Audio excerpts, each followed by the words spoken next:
তাকে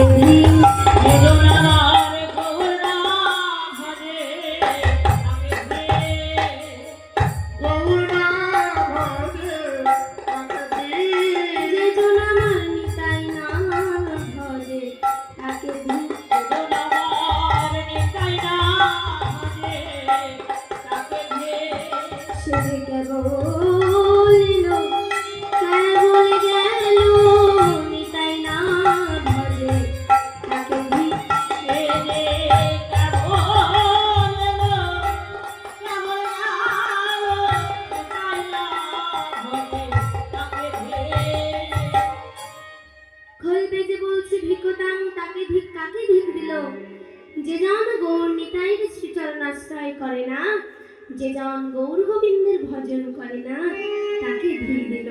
কেন? এই যে মা খোলের এত আনন্দ হচ্ছে, এই শ্রীখোল বা মৃদঙ্গ পূর্বে কে ছিল জানেন? ও মায়েরা, পূর্বে কে ছিল এই মৃদঙ্গ? এই শ্রীখোল পূর্বে ছিল গোবিন্দের করের মুরলী। কিভাবে শ্রীখোল হয়ে এলো? যখন ব্রজে গোবিন্দ নদিয়ায় আসবেন, এসব কথা সখা বিদুরের সঙ্গে বলা বলি করছে। বলতে বলতে বলছি, সখা বিদুর, আমি তো নদিয়ায় যাব, তা আমি ভাবছি তোমাকেও আমার সঙ্গে নিয়ে যাব। সবাই যখন আমার সঙ্গে সব কথা বলা বলি যখন হচ্ছে, শুনতে পেয়েছে কে? গোবিন্দের একমাত্র করের মুরলী। শুনতে পেয়ে সে কাঁদছে।